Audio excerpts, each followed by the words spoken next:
नमस्कार, आप देख रहे हैं डीडी न्यूज। आपके साथ मैं हूं गौरव श्रीवास्तव। तो चलिए बुलेटिन की शुरुआत करते हैं और सबसे पहले नजर डालते हैं इस वक्त की हेडलाइंस पर।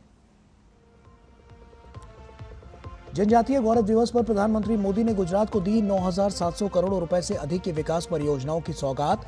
6 दशकों तक जनजातीय समुदाय को अभाव में रखने पर कांग्रेस को घेरा, कहा सबका साथ सबका विकास एनडीए सरकार का मंत्र।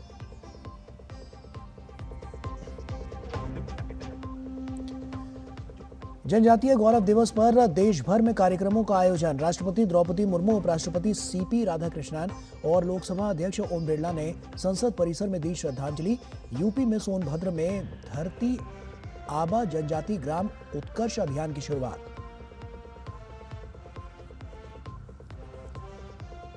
गुजरात दौरे पर पीएम मोदी ने सूरत में बिहार के लोगों से संवाद कर महाविजय के लिए जताया आभार। वहीं बिहार में सरकार गठन के लिए नीतीश कुमार के आवास पर राजनीतिक हलचल तेज। आरजेडी के निराशाजनक प्रदर्शन के बाद रोहिणी आचार्य ने परिवार से नाता तोड़ा, राजनीति छोड़ने का ऐलान।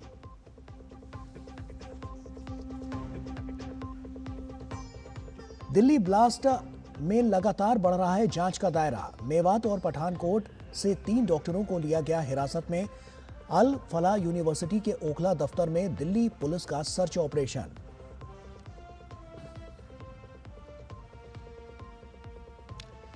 और ईडन गार्डन्स टेस्ट के दूसरे दिन भारत ने कसा शिकंजा। दूसरे दिन का खेल खत्म होने तक दक्षिण अफ्रीका ने दूसरी पारी में 93 रन पर गंवाए 7 विकेट। और आइए बुलेटिन की शुरुआत करते हैं। प्रधानमंत्री नरेंद्र मोदी ने गुजरात के नर्मदा में जनजातीय गौरव दिवस समारोह को संबोधित किया। पीएम ने जनजातीय समुदाय के विकास की प्रतिबद्धता दोहराई। प्रधानमंत्री ने जनजातीय सशक्तिकरण से जुड़ी लगभग 10,000 करोड़ की विकास परियोजनाओं का शुभारंभ और शिलान्यास किया। पीएम ने देव मोगरा मंदिर में पूजा अर्चना भी की। जनजातीय गौरव दिवस, इसमें हमारी मिट्टी की महक है, इसमें हमारे देश की परंपराओं को जीने वाले जनजातीय समुदाय की परंपरा भी है, पुरुषार्थ भी है और आने वाले युग के लिए आकांक्षाएं भी है।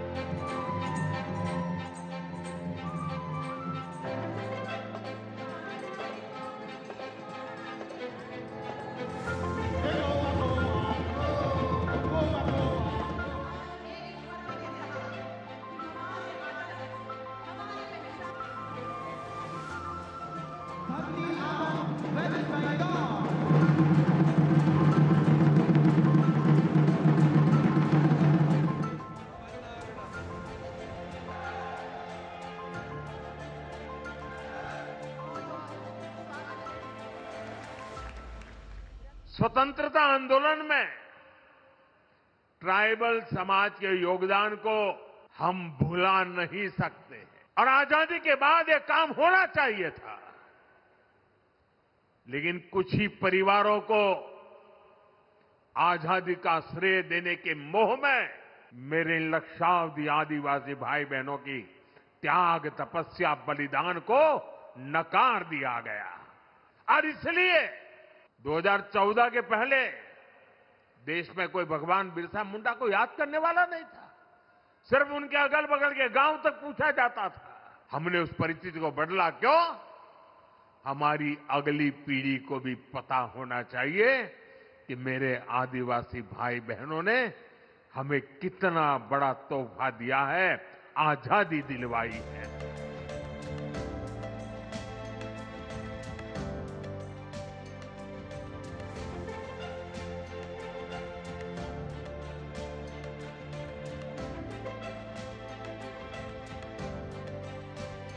आज जनजातीय गौरव दिवस का ये अवसर हमें उस अन्याय को भी याद करने का अवसर देता है जो हमारे करोड़ों आदिवासी भाई बहनों के साथ किया गया।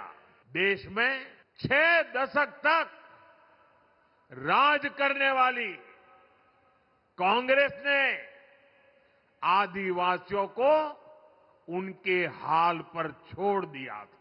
आदिवासी इलाकों में कुपोषण की समस्या थी, स्वास्थ्य सुरक्षा की समस्या थी, शिक्षा का अभाव था, कनेक्टिविटी का तो नामो निशान नहीं था। ये अभाव ही एक प्रकार से आदिवासी क्षेत्रों की पहचान बन गई थी और कांग्रेस सरकारें हाथ पर हाथ धरकर बैठी रही।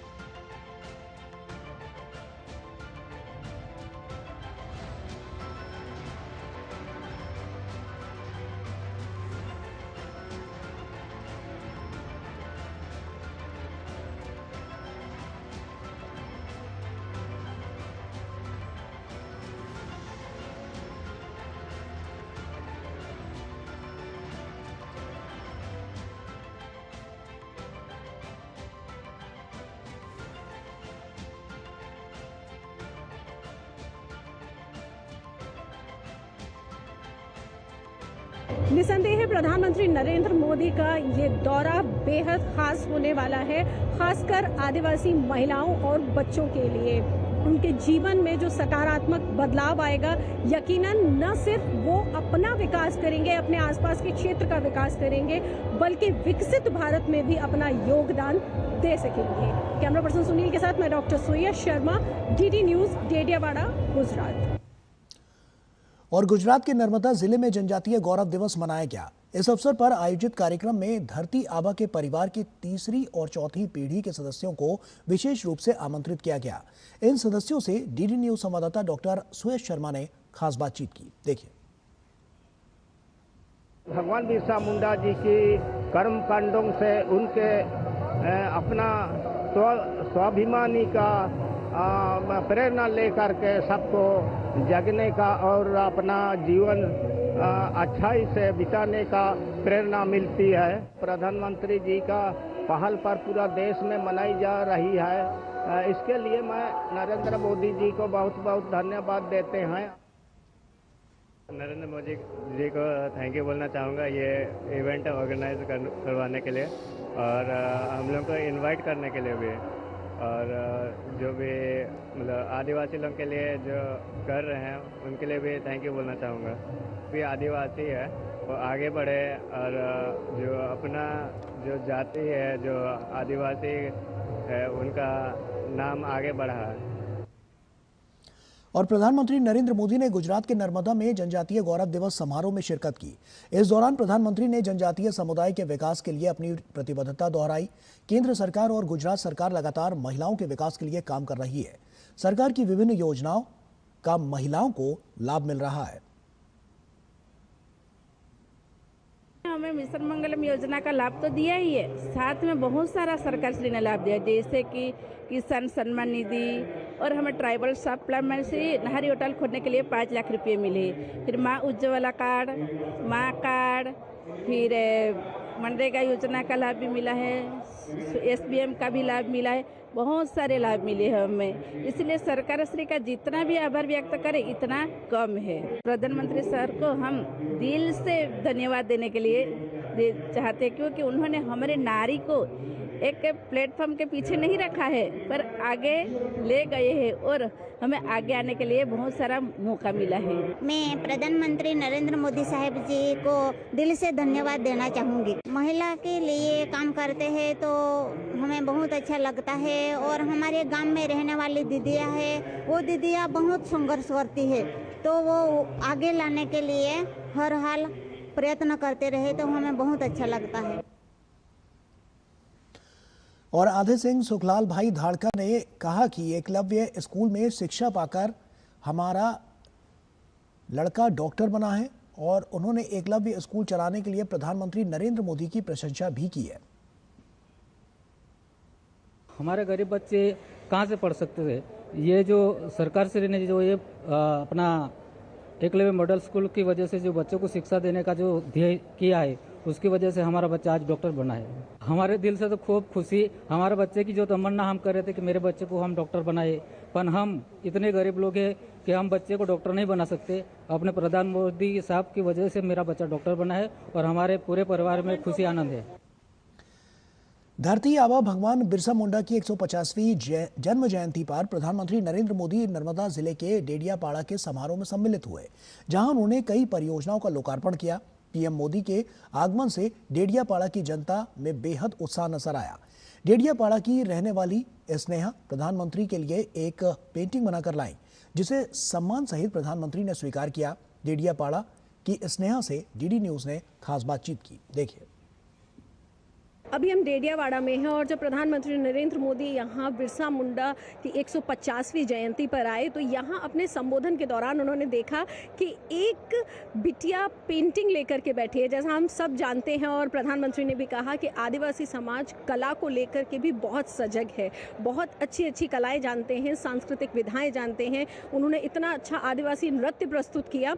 उसी बीच में लाखों की भीड़ में एक बिटिया बैठी हुई थी अपनी कला, अपनी पेंटिंग लेकर के कि एक नज़र प्रधानमंत्री नरेंद्र मोदी देखें। और जैसे ही उन्होंने देखा, उसकी जो आकांक्षाएं थी, जो उसकी तमन्ना थी, वो पूरी हो गई, उसकी मेहनत सफल हो गई। तो आइए अब हम बात करते हैं स्नेहा से। स्नेहा, कैसा महसूस हो रहा है अभी, क्योंकि जो आपकी मेहनत थी? उन्होंने मेरे पेंटिंग के विषय में पूछा। मैम को सब कुछ पता ही है कि मैं कितना वेट कर रही थी कि सर की नज़र कैसे मेरे पेंटिंग पर पड़े, और सर मेरे को बोला है मेरा पेंटिंग ले ले। और जब सर ने वो बात बोली उसके बाद मेरा पेंटिंग ले लिया तो मेरे को बहुत खुशी हो रही है। इसके लिए मैं सर का खूब खूब आभार व्यक्त कर रही हूँ। और जो पेंटिंग था उसका नाम वाली पेंटिंग था और उसमें मैंने बिरसा मुंडा जी, भगवान की मूर्ति और मोदी साहब और उनका स्टाफ सब कुछ दर्शाया हुआ था, और नीचे के पट्टे में आदिवासी समाज की जीवन दिनचर्या को दर्शाया हुआ था। कितनी अच्छी बात कही उन्होंने कि अगर आप शुरुआत में मेहनत कर लें तो यकीनन आपकी आने वाला जीवन, आपकी ज़िंदगी बेहद ही खुशनुमा हो जाती है और आपका किया गया परिश्रम कभी खाली नहीं जाता। इसका सबसे बड़ा उदाहरण आज स्नेहा खुद है। कैमरा पर्सन सुनील के साथ मैं डॉक्टर सुयश शर्मा, डेडियापाड़ा, गुजरात। भगवान बिरसा मुंडा की 150वीं जयंती के अवसर पर देश भर में जनजातीय गौरव दिवस धूमधाम से मनाया गया। विभिन्न राज्यों के मुख्यमंत्री और केंद्रीय मंत्रियों ने इस अवसर पर भगवान बिरसा मुंडा को श्रद्धांजलि अर्पित की और उनके संघर्ष को सम्मानित किया।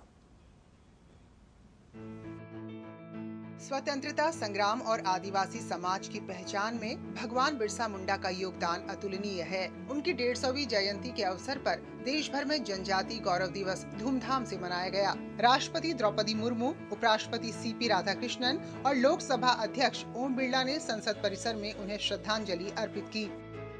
इस अवसर पर ओडिशा के मुख्यमंत्री मोहन चरण मांझी ने भी भगवान बिरसा मुंडा को श्रद्धांजलि अर्पित करते हुए कहा कि प्रधानमंत्री नरेंद्र मोदी ने उनकी जयंती को जनजातीय गौरव दिवस के रूप में मनाने का ऐतिहासिक निर्णय लिया। सारी आदिवासी को इकट्ठा करते हुए जैसे उनका लड़ाई था, निश्चित रूप से ब्रिटिश साम्राज्य को वो पूरी तरीके से हला दिए थे। भगवान बिरसा मुंडा की जयंती पर देश भर में विभिन्न स्थलों पर श्रद्धांजलि समारोह का आयोजन किया गया। झारखंड के राज्यपाल संतोष गंगवार और मुख्यमंत्री हेमंत सोरेन ने भी 150वीं जयंती के अवसर पर भगवान बिरसा मुंडा को श्रद्धांजलि अर्पित की। तो वहीं उत्तर प्रदेश के मुख्यमंत्री योगी आदित्यनाथ ने सोनभद्र में आयोजित एक विशेष कार्यक्रम में भाग लिया। देश के विभिन्न राज्यों के मुख्यमंत्री और केंद्रीय मंत्री भगवान बिरसा मुंडा की 150वीं जयंती पर आयोजित जनजातीय गौरव दिवस कार्यक्रम में शामिल हुए। राजस्थान के मुख्यमंत्री भजनलाल शर्मा ने स्वतंत्रता संग्राम के महत्व पर जोर दिया, जबकि उत्तराखंड के मुख्यमंत्री पुष्कर सिंह धामी, छत्तीसगढ़ के मुख्यमंत्री विष्णुदेव साय, मध्य प्रदेश के मुख्यमंत्री डॉक्टर मोहन यादव और महाराष्ट्र के मुख्यमंत्री देवेंद्र फडणवीस ने भी भगवान बिरसा मुंडा के संघर्ष और उनके योगदान को याद करते हुए उन्हें श्रद्धांजलि अर्पित की। केंद्रीय मंत्री नितिन गडकरी भी इस अवसर पर उपस्थित रहे और भगवान बिरसा मुंडा की विरासत को सम्मानित किया। 15 नवंबर को जनजातीय गौरव दिवस के रूप में पूरा देश मनाता है, तो आज समस्त छत्तीसगढ़ वासियों को जनजातीय गौरव दिवस की बहुत बहुत बधाई, शुभकामना और भगवान बिरसा मुंडा जी को नमन करते हैं। आज बहुत बड़ा दिन है झारखंड प्रदेश के लिए, स्थापना दिवस भी है और संयोगवश भगवान बिरसा मुंडा जी का 150वां जयंती दिवस भी है। ये झारखंड वासियों के लिए और देश के आदिवासी समुदाय के लिए बहुत गर्व का दिन है। प्रधानमंत्री जी ने पीएम जनमन योजना के अंतर्गत धरती आबा जनजातीय ग्राम उत्कर्ष अभियान प्रारंभ किया है। इन कार्यक्रमों में जनजातीय समाज की संस्कृति और अधिकारों को बढ़ावा देने पर विशेष ध्यान दिया गया। भगवान बिरसा मुंडा की 150वीं जयंती न केवल उनके संघर्ष और बलिदान को याद करने का अवसर है, बल्कि ये जनजातीय समाज की शक्ति, संघर्ष और गौरव का भी प्रतीक है। Bureau report, DD news. और भगवान बिरसा मुंडा की 150वीं जयंती पर जनजातीय मामलों के मंत्री जोएल ओराम ने धरती आबा की जन्मस्थली खूंटी के उली हाथू गांव में उनकी प्रतिमा पर पुष्पांजलि अर्पित की। बाद में खूंटी के कचहरी मैदान में आयोजित कार्यक्रम में शामिल हुए और देशवासियों को जनजातीय गौरव दिवस की शुभकामनाएं भी दी। कार्यक्रम में राज्यपाल संतोष कुमार गंगवार, मुख्यमंत्री हेमंत सोरेन, पूर्व केंद्रीय मंत्री अर्जुन मुंडा भी मौजूद रहे। प्रधानमंत्री नरेंद्र मोदी ने गुजरात के सूरत में बिहार मूल के लोगों से संवाद किया। पीएम ने बिहार विधानसभा चुनाव में एनडीए की महाविजय को सराहा। प्रधानमंत्री ने प्रचंड जनादेश के लिए बिहार की जनता का आभार जताया। प्रधानमंत्री ने कहा कि माताओं, बहनों और युवाओं का जो माई कॉम्बिनेशन बना है, उसने आने वाले दशकों की राजनीति की नींव मजबूत कर दी है। पीएम ने कहा कि बिहार ने जातिवाद का जहर घोलने वाले जमानती नेताओं को नकार दिया है। पिछले 2 साल से बिहार में ये जमानती नेता जो जमानत पर घूम रहे हैं, वे बिहार में जा करके जातिवाद का भाषण देते रहते थे और उनसे जितनी ताकत थी उन्होंने जातिवाद का जहर फैलाने की थी। और पुराने जमाने से उनको लगता था शायद इससे उनका खेल हो जाएगा। बिहार के इस चुनाव ने जातिवाद के उस जहर को पूरी तरह नकार दिया है। ये देश के लिए बहुत ही उज्जवल संकेत है। बिहार के अंदर सार्वजनिक कार्यक्रमों में गैर कानूनी तरीके से जमीन ने कब्जा करके, मकानों को कब्जा करके जो वक्फ बना दिया जाता था, हमने देखा था तमिलनाडु में हजार साल पुराने गांव के गांव वक्फ प्रॉपर्टी बना दिए गए थे। देश भर में चिंता बन पड़ी थी। तब जाकर के हमने पार्लियामेंट में कानून पास किया वक्फ को लेकर के। बिहार के चुनाव में ये जमानती नामदार, उनके साथी दल सार्वजनिक रूप से वक्फ कानून को फाड़ देते थे और ये कहते थे कि हम जीत करके आएंगे, वक्फ कानून को लागू नहीं होने देंगे। बिहार के लोगों ने इस सांप्रदायिक जहर को भी विकास की राह पर चलते हुए पूरी तरह नकार दिया है। और वहीं कांग्रेस आरजेडी पर कटाक्ष करते हुए प्रधानमंत्री ने कहा कि जिस प्रकार नीतीश कुमार को अपमानित करने का फैशन बनाया गया, वो जनता को स्वीकार्य नहीं था। प्रधानमंत्री ने कहा कि ऐसी हरकतों का भी जनता ने चुनाव में जवाब दे दिया है। समाज के सब वर्ग ने, बिहार के सभी क्षेत्र ने एनडीए को, एनडीए के साथी दलों को अभूतपूर्व समर्थन दिया है। अगर मैं जहां दलित समुदाय के प्रभाव वाले क्षेत्र वाली सीटें 38 सीटें, 34 सीटें एनडीए जीत गया। ये इतना बड़ा झूठ फैलाते थे, दलित समाज ने उनको ठुकरा दिया। और पीएम ने कहा कि मुस्लिम लीग माओवादी कांग्रेस को जनता अस्वीकार कर चुकी है। पीएम ने कहा कि कांग्रेस जिस डगर पर चल रही है उससे खुद कांग्रेस के युवा नेता अपने भविष्य को लेकर चिंतित हैं। 1-2 दशक में 50, 60 साल तक एक चक्री राज करने वाले लोग इस प्रकार से खत्म हो जाएं, ये साफ उनके लिए आत्मनिरीक्षण का विषय है। वे अपने साथियों को भी पराजय के कारण नहीं समझा पा रहे, वे अपनी पार्टी को भी पराजय के कारण समझा नहीं पा रहे हैं और इसलिए सरल रास्ता ढूंढ लिया है। कभी ईवीएम हरा देता है, कभी इलेक्शन कमीशन हरा देता है, कभी मतदाता सूची का शुद्धिकरण हरा देता है। एक ऐसी बहानेबाजी उन्होंने खोज ली है।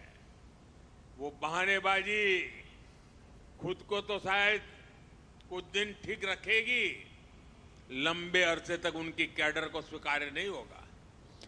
और बिहार की जनता ने इन चुनावों में एक नया इतिहास लिख दिया है। एनडीए 202 सीटों के साथ प्रचंड बहुमत में है, तो महागठबंधन बिखरता दिख रहा है। नतीजों के बाद पटना में बैठकों की रफ्तार तेज है। नए मंत्रिमंडल पर मंथन शुरू हो चुका है। उधर आरजेडी में बड़ा भूचाल आ गया है। लालू प्रसाद यादव की बेटी रोहिणी आचार्य ने राजनीति से संन्यास लेने और परिवार से नाता तोड़ने की घोषणा कर दी है। वहीं बीजेपी ने भी अनुशासनहीनता पर बड़ी कार्रवाई की है। कई नेताओं को निलंबित कर दिया है। कुल मिलाकर बिहार के जनादेश ने राज्य की सियासत की दिशा ही बदल दी है। देखिए खास रिपोर्ट।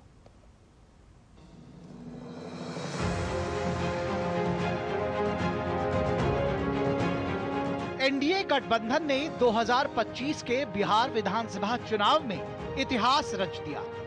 एनडीए ने 243 में से 202 सीटों पर विजय हासिल कर सत्ता में वापसी ही नहीं की, बल्कि एक निर्णायक जनादेश अर्जित किया है। जबकि महागठबंधन 35 सीटों पर ही सिमट गया। एनडीए ने आरजेडी के पारंपरिक एमवाई यानी मुस्लिम और यादव मतदाताओं के मुकाबले नए एमवाई महिला और युवा आधार को सीधे सीधे अपनी ओर खींच लिया।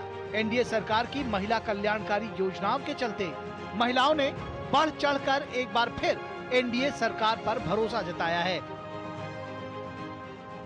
बोला तो बिहार सुनी पवन के पुकार बम्फर जीत होई। अरे बहुत संस्कारी है जी, अरे मिट्टी को सोना करने वाले हम बिहारी हैं जी। चुनाव नतीजों के बाद सीएम आवास पर लगातार बैठकों का दौर जारी है, ताकि नई सरकार गठन की प्रक्रिया जल्द से जल्द पूरी की जा सके। जिस तरीके से उनके नेतृत्व में एनडीए गठबंधन ने चुनाव लड़ने का काम किया, उसके लिए हम सब ने मिलकर उनको बधाई दी। आने वाले दिनों में क्या रूपरेखा सरकार की गठबंधन की रही, उस पर भी हम लोगों ने चर्चा करने का काम किया। जब जीत जाए तो ईवीएम ठीक है, जब हार जाए तो ईवीएम खराब है। याद रखिएगा, ये जनादेश बिहार की जनता का लोकतंत्र को मजबूत करने और राष्ट्र प्रथम के भाव से चलने के लिए मिला है, प्रधानमंत्री और मुख्यमंत्री के नेतृत्व में। भाजपा के राष्ट्रीय महासचिव तरुण चुघ ने कहा कि बिहार ने संदेश दे दिया है कि उसे जंगल राज और माफिया राज नहीं, बल्कि रोजगार, समृद्धि और उद्योग चाहिए। बिहार की प्रचंड जीत का असर सीमाओं से परे दिखा। पश्चिम बंगाल भाजपा के वरिष्ठ नेता और केंद्रीय मंत्री सुकांता मजूमदार ने कहा कि अब बंगाल में भी जंगल राज खत्म करने का समय आ गया है।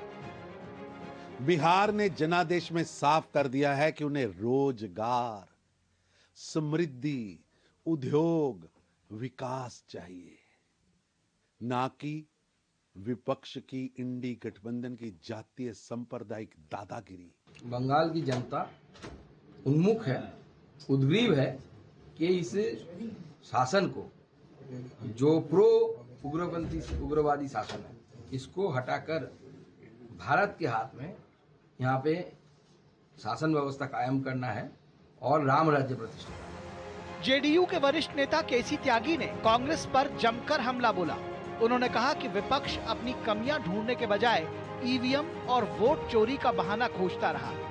केसी त्यागी ने कहा कि लोकतंत्र जीवित था, है और रहेगा, लेकिन कांग्रेस लड़ाई के काबिल नहीं बची। हम सेक्युलर के राष्ट्रीय अध्यक्ष संतोष कुमार सुमन ने नीतीश कुमार को जनादेश का वास्तविक नेतृत्व करता बताया। वहीं महागठबंधन की हार के बाद राजद सांसद मनोज झा ने एनडीए को बधाई दी, लेकिन ये भी कहा कि बेरोजगारी, पलायन और महिलाओं की सुरक्षा जैसे मुद्दे अभी भी ज्वलंत हैं। बजाय अपनी कमियां खामियां खोजने के उन्होंने ईवीएम का, वोट चोरी का एक हथियार अपने पक्ष में तलाश किया है, जो बहुत अफसोसजनक है। देखिए, हम लोग बधाई देने गए हैं माननीय मुख्यमंत्री जी को। उन्हीं की अगुवाई में हम लोग इस जबरदस्त प्रदर्शन किए हैं और उनको बधाई, आभार, और बिहार की जनता को भी आपके माध्यम से बधाई। हम क्या ये बिसरा दें कि बिहार को नौकरी नहीं चाहिए, बिहारी युवा को रोजगार नहीं चाहिए, बिहार की माँ बहनों को सामाजिक सुरक्षा नहीं चाहिए, बिहार को पलायन से मुक्ति नहीं चाहिए? ये मुद्दे ज्वलंत मुद्दे रहेंगे। चुनाव परिणामों के बाद आरजेडी में बड़ा भूचाल आया। लालू यादव की बेटी रोहिणी आचार्य ने राजनीति से संन्यास और परिवार से नाता तोड़ने का ऐलान कर दिया। उन्होंने तेजस्वी यादव के करीबी संजय यादव पर गंभीर आरोप लगाए और कहा कि परिवार के भीतर उन्हें लगातार हाशिए पर धकेला गया। वहीं भाजपा प्रदेश अध्यक्ष दिलीप जायसवाल ने इस मुद्दे पर प्रतिक्रिया देते हुए कहा कि किसी के भी परिवार में टूट होने पर दुख होता है। दो व्यक्ति के कारण लालू जी का परिवार बिखरता जा रहा है, टूटता जा रहा है, किसी को भी अच्छा नहीं लगेगा। और मैं भी चाहता हूं कि जो परिवार बिखर रहा है, टूट रहा है, और किसी व्यक्ति के चलते अगर बिखर रहा है, टूट रहा है, तो ये उचित नहीं है। चुनावी नतीजों के बाद भाजपा ने भी पार्टी विरोधी गतिविधियों में शामिल नेताओं के खिलाफ कार्रवाई तेज कर दी है। पार्टी ने पूर्व केंद्रीय मंत्री और आरा से पूर्व सांसद आरके सिंह को निलंबित कर दिया है। इसके साथ ही एमएलसी अशोक अग्रवाल और कटिहार की मेयर उषा अग्रवाल को भी निलंबित किया गया है। सब मिलकर 2025 का चुनाव बिहार की राजनीति में एक मोड़ के रूप में दर्ज हो गया है। Bureau report, DD news. और बिहार चुनाव परिणाम में महागठबंधन की करारी हार के बाद इसके राजनीतिक असर अब खुलकर सामने आने लगे हैं। इसी बीच लालू प्रसाद यादव के परिवार में मतभेद की स्थिति और गहराती दिख रही है। लालू यादव की बेटी रोहिणी आचार्य ने राजनीति छोड़ने का ऐलान किया है। मीडिया से बातचीत में उन्होंने कहा है कि मेरा अब कोई परिवार नहीं है। रोहिणी ने संजय यादव और रमीश पर गंभीर आरोप लगाते हुए कहा है कि इन्होंने ही मुझे परिवार से अलग किया है। साथ ही उन्होंने महागठबंधन के हार पर सवाल उठाते हुए कहा है कि पूरा देश पूछ रहा है कि पार्टी की यह स्थिति क्यों हुई। मेरा कोई परिवार नहीं है। अब ये जाकर के आप संजय, रमीश, तेजस्वी यादव से पूछिए, मेरा कोई परिवार नहीं है। वही लोग निकाला है हमको परिवार से, क्योंकि रिस्पॉन्सिबिलिटी लेना नहीं है उनको। पूरा दुनिया बोल रहा है जो चाणक्य बनेगा तो चाणक्य से आप सवाल पूछिएगा। जब कार्यकर्ता चाणक्य से सवाल कर रहा है, पूरा देश दुनिया सवाल कर रहा है कि पार्टी का ये ऐसा हाल क्यों हुआ। और बिहार चुनाव खत्म होते ही चुनाव आयोग का ध्यान बंगाल पर है। 18 नवंबर को वरिष्ठ उपायुक्त ज्ञानेश भारती के नेतृत्व में भारत निर्वाचन आयोग का एक प्रतिनिधिमंडल कोलकाता पहुंच रहा है।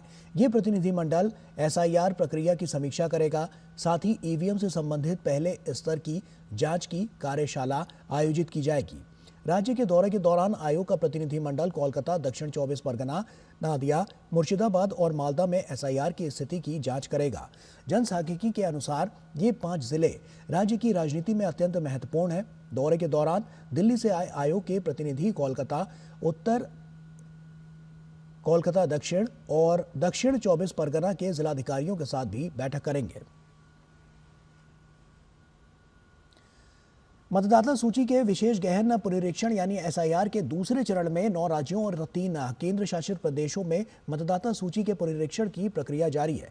इस चरण की शुरुआत के बाद से ही अब तक 48 करोड़ 67 लाख से अधिक गणना फॉर्म वितरित किए जा चुके हैं। ये इस चरण में शामिल होने वाले 51 करोड़ मतदाताओं के 95% से अधिक है। चुनाव आयोग ने बताया है कि सबसे अधिक 14 करोड़ 57 लाख से अधिक फॉर्म उत्तर प्रदेश में वितरित किए गए हैं। गोवा और लक्षद्वीप में सभी मतदाताओं को गणना फॉर्म वितरित किए जा चुके हैं। पश्चिम बंगाल में 7 करोड़ 51 लाख से अधिक फॉर्म वितरित किए जा चुके हैं। दूसरे चरण की एसआईआर प्रक्रिया 4 दिसंबर तक चलेगी। सूचना और प्रसारण राज्य मंत्री एल मुरुगन ने गोवा अंतर्राष्ट्रीय फिल्म महोत्सव 2025 की तैयारियों को लेकर एक प्रेस वार्ता की। एल मुरुगन ने बताया कि इस वर्ष 127 देशों से 7,500 से अधिक प्रतिनिधियों ने पंजीकरण कराया है, जिनमें 84 देशों के प्रतिभागी महोत्सव में शामिल होंगे। इन देशों की 270 फिल्में इफ्फी में दिखाई जाएंगी। केंद्रीय मंत्री ने कहा है कि पहली बार इतने बड़े स्तर पर अंतर्राष्ट्रीय प्रतिनिधियों की भागीदारी इफ्फी में हो रही है। उन्होंने कहा कि इफ्फी में इंडियन पैनोरमा 2025 सेक्शन में 25 feature film, 20 non feature film और 5 डेफ फिल्में प्रदर्शित की जाएंगी। this year, almost, I am very happy to announce this, more than 7,500 delegates are registered from various countries. Almost 127 countries they are registered, but 84 countries the people are going to participate here. In this 84 countries, 270 films are going to screen here in our Goa International Film Festival. This is the first time in international level this festival, almost 84 country participants are coming here to enhance the International Film Festival of Goa. Indian Panorama 2025, almost 25 feature films, 20 non-feature films are, and 5 dub films are be showcased in this film festival.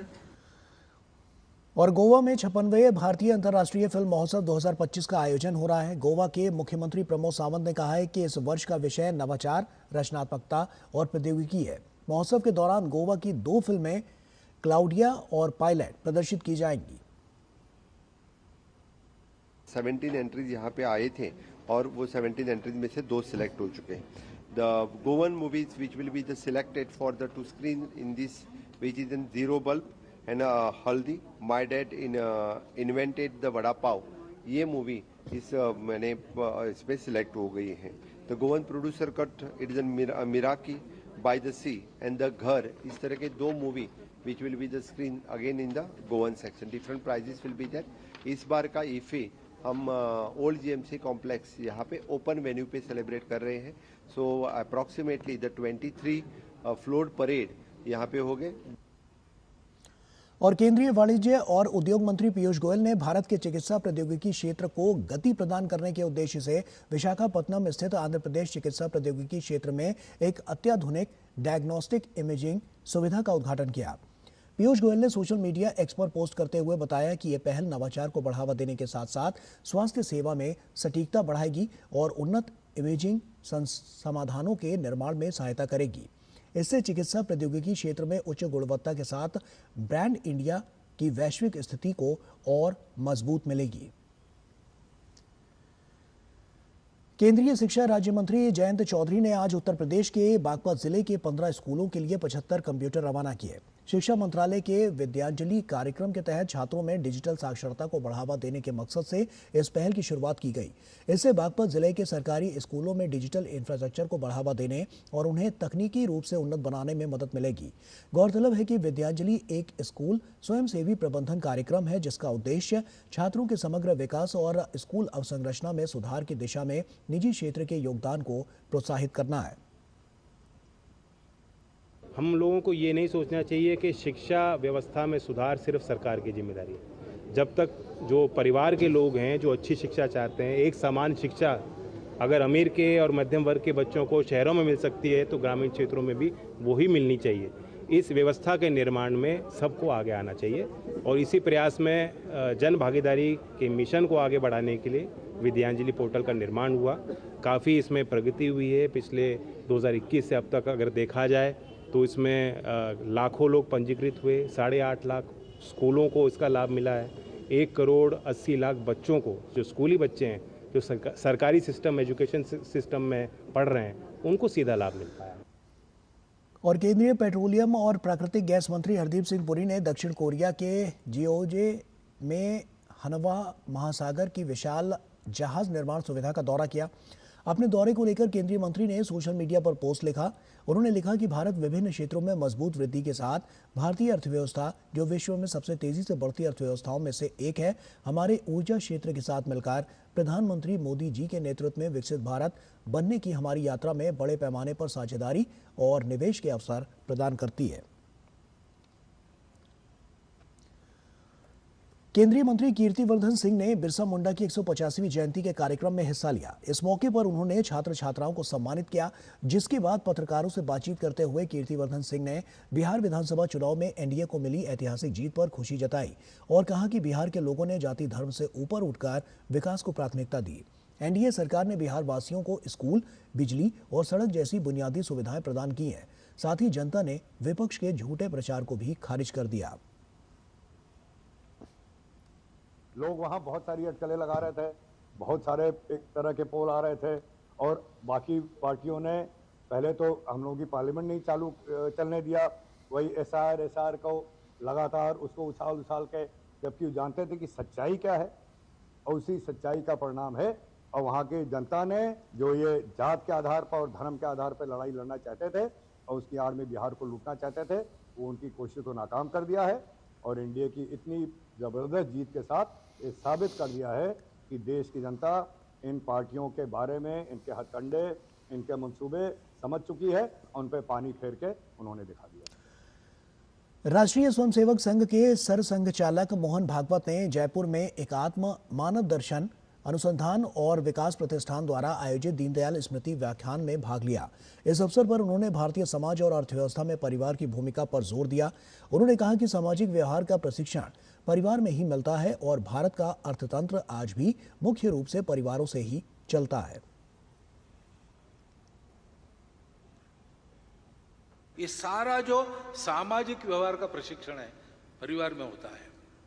आज भी हमारे देश का अर्थतंत्र कहां से चलता है? हमारे परिवारों से चलता है। हमारे यहां भी शेयर बाजार है, उद्यमी है, व्यापारी है, सब लोग हैं, वो भी करते हैं उसमें योगदान, परंतु मुख्यतः हमारा आर्थिक व्यवहार परिवारों से चलता है। और इसलिए दुनिया में उतार चढ़ाव होते हैं, सबसे कम परिणाम हमारे यहाँ होता है, क्योंकि हमारी संपत्ति इतने परिवारों में विकेंद्रित है। कर्नाटक के मंत्री प्रियांक खड़गे के क्षेत्र चित्तपुर में रविवार को आरएसएस का पथ संचलन होगा। हाईकोर्ट के हस्तक्षेप के बाद कलबुर्गी जिला प्रशासन ने राष्ट्रीय स्वयंसेवक संघ के पथ संचलन को अनुमति दी थी। चित्तपुर शहर के बजाज कल्याण मंडप से लगभग 2 किलोमीटर तक के लिए पथ संचलन का आयोजन होगा, जिसमें चित्तपुर राजस्व ग्राम क्षेत्र के आरएसएस कार्यकर्ता ही भाग ले सकेंगे। हाईकोर्ट के दिशा निर्देश अनुसार 300 गणवेशधारी और 50 घोष सहित कुल 350 लोगों को ही पथ संचलन की अनुमति होगी। आरएसएस पथ संचलन के मद्देनजर चित्तपुर में कड़ी सुरक्षा व्यवस्था की गई है और करीब 1500 से अधिक पुलिसकर्मी तैनात किए गए हैं। कलबुर्गी जिले के अलावा पड़ोसी जिलों में भी पुलिसकर्मियों को सुरक्षा के लिए तैनात किया गया है। आरएसएस पथ संचलन के विरोध में कुछ संगठनों ने चुप्पी साध ली है। अनुमति मांगने वाले अन्य संगठनों ने 26 नवंबर को संविधान समर्पण दिवस मनाने का निर्णय लिया है। सीडीएस अनिल चौहान ने भारतीय सैन्य विरासत महोत्सव के तीसरे संस्करण के समापन समारोह में हिस्सा लिया। इस मौके पर उन्होंने सैन्य भूगोल की अहमियत पर बात की। उन्होंने कहा कि एक बड़े भू राजनीतिक स्तर पर किसी विशेष राष्ट्र का स्थान वास्तव में उसका महत्व निर्धारित करता है। सभी ऑपरेशन ऐसे वातावरण में होते हैं जिसमें भौतिक भूगोल और मानव भूगोल शामिल होते हैं। All operations take place in an environment which is compasses of physical geography and human geography. So geography has two parts: physical geography, which is about the landscapes, which is about terrain, which is about climate, it's about weather. Human geography is about spatial distribution of population, religion, ethnicity, language, culture. Human geography is equally important in understanding warfare, especially counterinsurgency and CICT operations. This is important so that you understand where you are operating and why it is important. और Delhi blast को लेकर सुरक्षा एजेंसियां active हैं और उन्हें सफलता भी हाथ लग रही है। मेवात और पठानकोट से कुल 3 डॉक्टरों को हिरासत में लिया गया है। जांच एजेंसियां सघन छापेमारी अभियान चला रही हैं। वहीं जम्मू कश्मीर के श्रीनगर में नौगाम पुलिस स्टेशन में शुक्रवार की रात बड़ा धमाका हुआ। ये धमाका पुलिस द्वारा व्हाइट कॉलर आतंकी मॉड्यूल मामले में जब्त विस्फोटकों की सैंपलिंग के दौरान हुआ, जिसमें 9 लोगों की मौत हो गई है और 32 लोग घायल हो गए हैं।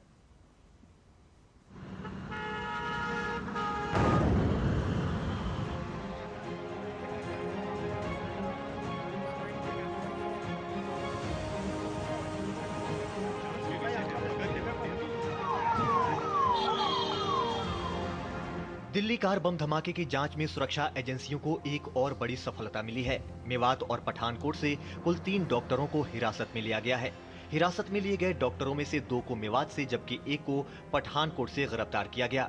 पठानकोट में हिरासत में लिया गया डॉक्टर रईस अहमद मूल रूप से अनंतनाग का रहने वाला है। इन सभी डॉक्टरों का संबंध अल फलाह यूनिवर्सिटी से बताया जा रहा है। जानकारी के अनुसार मेवात से हिरासत में लिए गए डॉक्टर मुस्तकीम ने इसी यूनिवर्सिटी से इंटर्नशिप की थी और वो डॉक्टर उमर मोहम्मद और मुजम्मिल के लगातार संपर्क में था। पुलिस को मुस्तकीम और उमर के बीच हुई कई संदिग्ध चैट्स भी मिली हैं, जिनके आधार पर गहन पूछताछ जारी है। वहीं दिल्ली पुलिस की एक टीम लाल किला ब्लास्ट मामले के सिलसिले में अल फलाह यूनिवर्सिटी के ओखला स्थित दफ्तर पहुंची और काफी देर तक सर्च ऑपरेशन और पूछताछ के बाद वहां से निकली। इसके अलावा फरीदाबाद पुलिस ने पूरे जिले में तीनों जोन में थाना स्तर पर सघन चेकिंग अभियान चलाया। सभी संवेदनशील स्थानों पर सुरक्षा बढ़ा दी गई है। चेक पोस्टों पर वाहनों की गहन जांच की जा रही है। पुलिस किसी भी संदिग्ध गतिविधि पर नजर रख रही है। इस बीच दिल्ली के लाल किले के पास आतंकी विस्फोट वाले घटनास्थल से मलबा हटाने का काम शुरू हो चुका है। इसके लिए क्रेन का इस्तेमाल किया जा रहा है। गत 10 नवंबर को लाल किले के पास हुए धमाके में 13 लोगों की मौत हो गई थी। वहीं घायलों का इलाज अभी भी LNJP अस्पताल में चल रहा है। जम्मू कश्मीर के श्रीनगर में नौगाम पुलिस स्टेशन में शुक्रवार की रात बड़ा धमाका हुआ। ये धमाका पुलिस द्वारा व्हाइट कॉलर आतंकी मॉड्यूल मामले में जब्त विस्फोटकों की सैंपलिंग के दौरान हुआ, जिसमें 9 लोगों की मौत हो गई और 32 लोग घायल हो गए। मारे गए 9 लोगों में से 1 inspector, 3 forensic team member, 2 crime branch photographer, 2 राजस्व अधिकारी और 1 दर्जी शामिल है। वहीं घायलों में से 27 पुलिसकर्मी, 2 राजस्व अधिकारी और 3 नागरिक हैं। 92 आर्मी बेस और SKIMS सौरा हॉस्पिटल में घायलों का इलाज चल रहा है। धमाके के कारण पुलिस स्टेशन के बिल्डिंग को गंभीर क्षति पहुंची है। इसके आसपास की इमारतें भी क्षतिग्रस्त हुई हैं। घटना के कारणों की जांच की जा रही है। इस बीच जम्मू कश्मीर पुलिस ने नौगांव ब्लास्ट को लेकर किए जा रहे पाकिस्तान समर्थित आतंकी संगठन PAFF के दावों का खंडन किया है। पुलिस ने स्पष्ट किया कि ब्लास्ट को लेकर किसी भी पाकिस्तानी आतंकी संगठन के दावे पूरी तरह झूठे, निराधार और भ्रामक हैं। जम्मू कश्मीर के DGP नलिन प्रभात ने कहा कि ये एक हादसा था। सैंपलिंग के वक्त ब्लास्ट हुआ। A huge quantity of explosive substances, chemicals and reagents were also recovered from Faridabad on 9th and 10th of November 25. This recovery, like the rest of the recoveries which we have done, was transported and kept securely in the open area of police station Naugam. As part of the prescribed procedure, the samples of the recovery had to be forwarded for further forensic and chemical examination. On account of the voluminous nature of the recovery, this process was going on for the past 2 days, which means yesterday and day before, by the FSL team. Jammu Kashmir के उपराज्यपाल मनोज सिन्हा ने श्रीनगर के Cygnus उजाला अस्पताल का दौरा किया और Nowgam police station विस्फोट के घायलों से मुलाकात कर उनका हालचाल जाना। Bureau report, DD news. Jammu Kashmir के रामबन जिले में नौगाम पुलिस स्टेशन में हुई दर्दनाक घटना पर केंद्रीय मंत्री जितेंद्र सिंह ने दुख जताया है। उन्होंने कहा कि किसी भी व्यक्ति का मारा जाना दुखद है। घटना की एजेंसियां जांच कर रही हैं।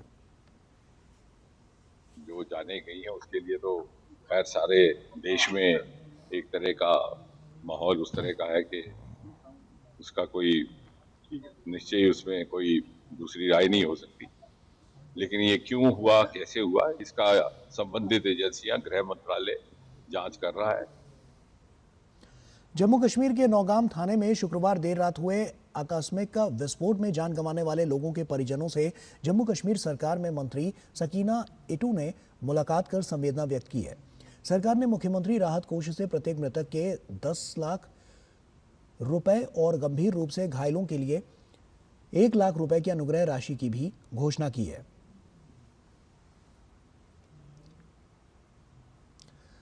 लाल किला ब्लास्ट मामले में दिल्ली पुलिस की टीम आज फिर अल फलाह यूनिवर्सिटी के दिल्ली स्थित दफ्तर में पहुंची, जहां पुलिस की टीम ने सर्च ऑपरेशन चलाया और दफ्तर में काम करने वाले लोगों से पूछताछ की।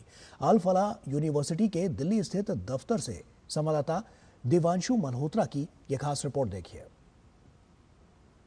लाल किला ब्लास्ट मामले में दिल्ली पुलिस की टीम एक बार फिर से अल फलाह यूनिवर्सिटी के दिल्ली स्थित दफ्तर में पहुंची है। फिलहाल हम इसी दफ्तर के बाहर मौजूद हैं और सामने जो आप बिल्डिंग देख रहे हैं, ये दरअसल अल फलाह यूनिवर्सिटी का दिल्ली स्थित दफ्तर है। यहाँ पर सुबह करीब 10:30 बजे के आसपास दिल्ली पुलिस की टीम पहुंचती है। दरअसल दिल्ली पुलिस की टीम के कई सवाल हैं। सबसे पहला सवाल ये है कि जो ये यूनिवर्सिटी है इसको फंडिंग कहां से मिलती है, इसका जो तमाम खर्चा है वो आखिर कैसे चल रहा है, और इसी को जानने के लिए तमाम जितने अकाउंट्स हैं उनकी डिटेल यहाँ पर खंगाली जा रही है। इसके अलावा दिल्ली पुलिस की टीम जो है ये भी जानना चाहती है कि ये जो यूनिवर्सिटी है आखिर ये यूजीसी नॉर्म्स का पालन करती है या नहीं करती, इसमें जो रिक्रूटमेंट होती है या फिर एडमिशंस होते हैं उसमें क्या खामियां हैं। ये तमाम सवाल दिल्ली पुलिस की टीम जानना चाहती है, इसके जवाब जानना चाहती है, और यही वजह है कि यहाँ पर तमाम जितने लोग काम करते हैं उनसे भी पूछताछ की जा रही है। इसके अलावा इस यूनिवर्सिटी से जुड़े तमाम जितने कर्मचारी हैं, प्रोफेसर से लेकर स्टूडेंट से लेकर जो एडमिनिस्ट्रेशन के लोग हैं, उनकी भी जानकारियां कहीं ना कहीं दिल्ली पुलिस की टीम इकट्ठा कर रही है। इसके अलावा जो एनआईए की टीम है वो देश भर में छापेमारी कर रही है। एनआईए ने आज हम कह सकते हैं कि पठानकोट से लेकर पश्चिम बंगाल तक कुछ लोगों को हिरासत में लिया है, कुछ डॉक्टर्स को हिरासत में लिया है। उनसे लगातार पूछताछ की जा रही है, क्योंकि पुलिस को इस बात का भी शक है कि जो मुजम्मिल है और जो उमर है उसके कुछ लॉजिस्टिक प्रोवाइडर, उसके कुछ साथी फिलहाल अभी भी देश में अलग अलग जगह जो है छुपे हो सकते हैं, वो सक्रिय हो सकते हैं, और यही वजह है कि एनआईए की टीम भी कहीं ना कहीं देश भर में अलग अलग स्टेट्स में छापेमारी कर रही है और इस जांच को आगे बढ़ा रही है। देवांशु मल्होत्रा, दूरदर्शन समाचार, दिल्ली। दिल्ली के भारत मंडपम में चल रहे 44वें भारत अंतर्राष्ट्रीय व्यापार मेले में मध्य प्रदेश का पंडाल आकर्षण का केंद्र बना हुआ है। पंडाल में मेले की थीम एक भारत श्रेष्ठ भारत के अनुसार तैयार की गई है।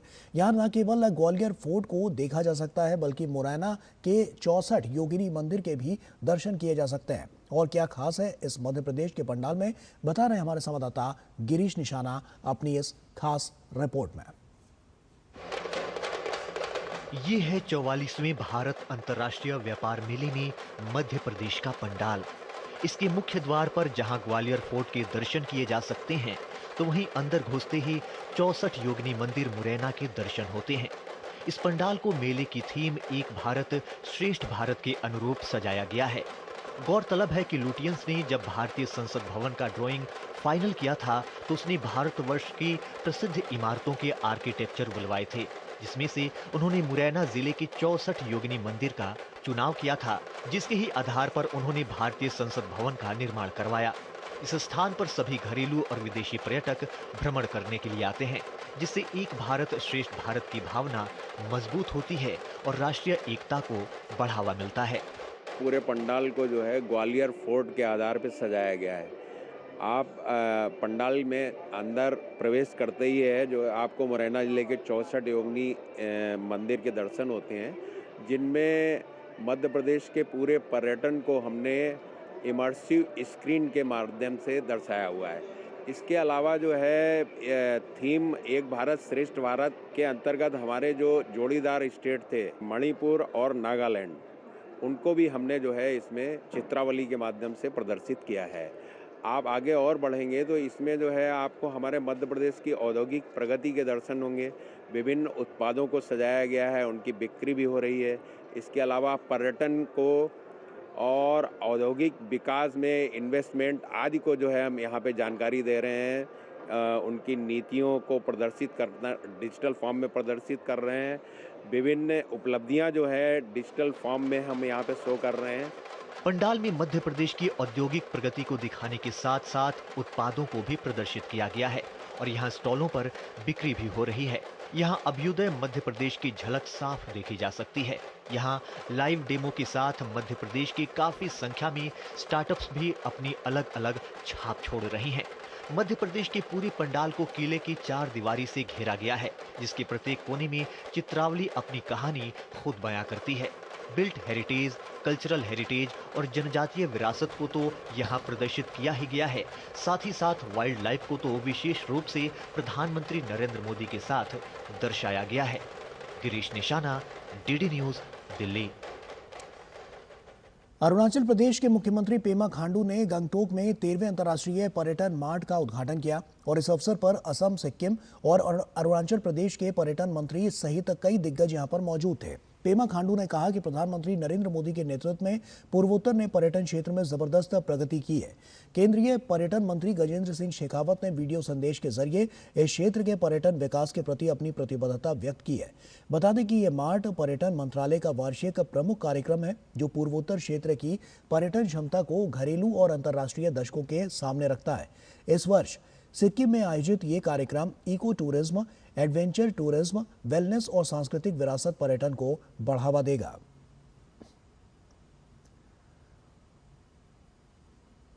दिल्ली के इंडिया इंटरनेशनल सेंटर में आज तिब्बती धर्म गुरु दलाई लामा के जीवन पर लिखी किताब अनश्वर का लोकार्पण हुआ। ये हिंदी जीवनी 14वें दलाई लामा के जीवन और उनके आध्यात्मिक योगदान पर आधारित है।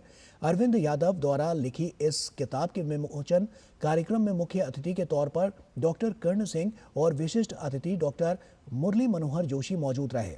इस मौके पर वक्ताओं ने दलाई लामा के जीवन, उनकी करुणा, अहिंसा और विश्व शांति के संदेश पर प्रकाश डाला।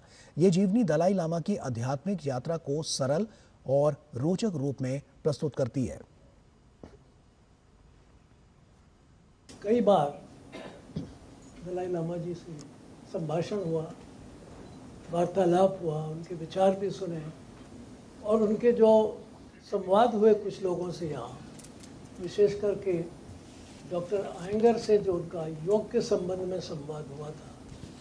मैं ऐसा संबंध जानता हूँ, मुझे पता नहीं कितने लोगों से उसका परिचय है, लेकिन वो एक दृश्य देखने का, दोनों योगी महापुरुषों में जो योग की विभिन्न विधाओं के जानकार थे, आध्यात्म विद्या को दोनों ने विभिन्न प्रकार से अनुभव किया था, भिन्न प्रकार से अनुभव किया। बड़ी हिम्मत की है अरविंद यादव ने, तो हिंदी में उनकी संपूर्ण जीवनी लिखी है। ये बहुत कार्य, कई वर्षों से कार्य कर रहे हैं ये, और आज बड़ी प्रसन्नता हुई कि ये संपूर्ण हो गया, आज इसका विमोचन हो गया।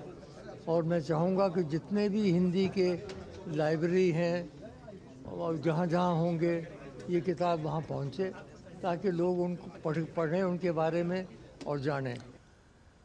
रेल के डिब्बे में जमा कचरे अब पटरियों पर नहीं फेंके जाएंगे, बल्कि उन्हें जमा कर रास्ते में आने वाले स्टेशनों पर उतार लिया जाएगा। इसके लिए रेलवे ने संवाद डायलॉग शुरू किया है, जिसमें रेलकर्मी सफाई कर्मियों को जरूरी हिदायत दे रहा है। क्या है संवाद डायलॉग? इसे समझने के लिए नई दिल्ली रेलवे स्टेशन पर खड़ी डिब्रूगढ़ राजधानी का जायजा लिया डीडी न्यूज संवाददाता राजेश राज ने। देखिए।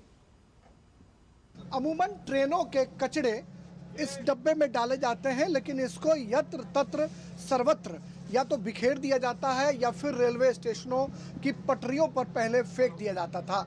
लेकिन भारतीय रेल ने एक अनोखा प्रयोग किया है कि अब जो ट्रेनों में चलने वाले सफाई कर्मी हैं वो कचरे को जमा करेंगे, लेकिन इसमें जमा कचरे को एक जगह इकट्ठा कर निर्धारित रेलवे स्टेशन पर इसे ठिकाने लगाया जाएगा, यानी इसको कहीं पर स्टोर किया जाएगा, ताकि भारी गंदगी का साम्राज्य जो है वो ट्रेनों में दिखाई नहीं पड़े। इसके लिए भारतीय रेल ने कमर कसकर तैयारी कर ली है और भारतीय रेल की ये कोशिश है कि स्वच्छता अभियान को आगे बढ़ाने के लिए कहीं ना कहीं ट्रेनों में सिर्फ साफ सफाई ही नहीं, बल्कि ट्रेनों के कचरे को निर्धारित स्थल तक रखा जाए, और इसके लिए भारतीय रेल एक अनोखा प्रयास कर रहा है। भारतीय रेल के अधिकारी प्लेटफॉर्म पर ट्रेन लगने के साथ ही इन सफाई कर्मियों को ये ब्रीफ करेंगे, बताएंगे कि आखिर जो कचरे हैं उन्हें डब्बे में रखने के बाद कहीं फेंका नहीं जाएगा, बल्कि उन्हें आराम से किसी निर्धारित रेलवे स्टेशन पर उसे रखा जाएगा, ताकि उस कचरे का जो प्रयोग है वो दूसरे कार्यों में किया जा सके और ट्रेन में साफ सफाई का पूरा ध्यान रखा जा सके। इस तरीके से भारतीय रेल की ये कोशिश है कि स्वच्छता अभियान को एक गति देने के लिए, उसे एक स्वरूप देने के लिए, ट्रेनों की गंदगी जो है उसको रोकने के लिए एक बेहतरीन प्रयास किया जाए और अपने कर्मचारियों को प्रशिक्षित किया जाए कि वो कचरे को इधर उधर न फेंक कर निर्धारित स्थान तक रखें, उसे पहुंचाएं और उसका उपयोग कहीं ना कहीं जो वेस्ट मैनेजमेंट है उसमें किया जाए, ताकि मुसाफिरों को किसी तरह की दिक्कत ना हो और भारतीय रेल एक स्वच्छ और सुंदर प्लेटफॉर्म और सुंदर रेल, स्वच्छ रेल की जो परिकल्पना है उसको प्रतिस्थापित कर सके। कैमरामैन बिमलेश के साथ नई दिल्ली रेलवे स्टेशन से मैं राजेश राज, डीडी न्यूज़ के लिए। और तेलंगाना के नलगोंडा जिले के नागार्जुन सागर सरकारी अस्पताल में वायरल बुखार से पीड़ित 17 बच्चे शुक्रवार शाम बच्चों के वार्ड में इंजेक्शन लगाने के बाद बीमार पड़ गए। 30 मिनट के अंदर ही उन्हें उल्टी और दस्त होने लगे और उन्हें आईसीयू में भर्ती कराया गया। डॉक्टरों के मुताबिक सभी बच्चों की हालत फिलहाल स्थिर है। हालांकि जिला चिकित्सा अधिकारी ने कहा है कि सभी बच्चों को एक ही इंजेक्शन लगाया गया था और प्रारंभिक जांच में कोई त्रुटि नहीं पाई गई है। उन्होंने सुझाव दिया है कि कुछ मामलों में डिहाइड्रेशन इसका कारण हो सकता है। घटना के बाद एडिशनल कलेक्टर अमित नारायण ने अस्पताल का दौरा किया और उपचार की समीक्षा की। अमित नारायण ने कहा कि घटना की जांच के लिए एक समिति गठित की जाएगी। उन्होंने परिजनों को उचित कार्रवाई का आश्वासन भी दिया। केंद्रीय मंत्री किरेन रिजिजू ने भारत में तलवारबाजी को बढ़ावा देने के लिए अपनी प्रतिबद्धता दोहराई है। नई दिल्ली में 36वीं सीनियर राष्ट्रीय तलवारबाजी चैंपियनशिप में केंद्रीय मंत्री ने कहा है कि इस खेल को आगे बढ़ाने और भारत की पदक संभावनाओं को बढ़ाने के लिए सार्वजनिक और निजी दोनों क्षेत्रों का समर्थन महत्वपूर्ण है। रिजिजू ने विश्वास व्यक्त किया है कि 2028 का लॉस एंजलिस ओलंपिक भारतीय तलवारबाजी के लिए एक महत्वपूर्ण मोड़ साबित होगा। उन्होंने ये भी कहा है कि भारत के तलवारबाज वैश्विक मंच पर दमदार प्रदर्शन करने के लिए तैयार हैं। Not only the PSUs, the other corporate bodies, the private sectors must come forward. I will also request the FICCI and other organizations like CII and PhD chambers and all to encourage the fencing. Not only fencing, all the Olympic sports must be given priority. At the same time, Modi ji has already given a big push to the indigenous sports. So we are promoting all, but especially the Olympic sports require special attention. After all, a country's standing at the Olympic depends on the medal which you win. और Japan में def Olympics का आगाज हुआ। Def Olympics में 3 बार की स्वर्ण पदक विजेता बैडमिंटन खिलाड़ी जनरल अनिका उद्घाटन समारोह में ध्वजाधारक रहीं। डेफ ओलंपिक्स में 73 बधिर खिलाड़ी 11 स्पर्धाओं में भाग लेंगे, जिसमें athletics, badminton, swimming, tennis, table tennis, judo, wrestling, golf, karate, taekwondo और शूटिंग शामिल है। डेफ ओलंपिक्स की शुरुआत 1924 में पेरिस में हुई थी और जापान ने पहली बार डेफ ओलंपिक्स का आयोजन किया है। डेफ ओलंपिक्स की ये 100वीं वर्षगांठ है।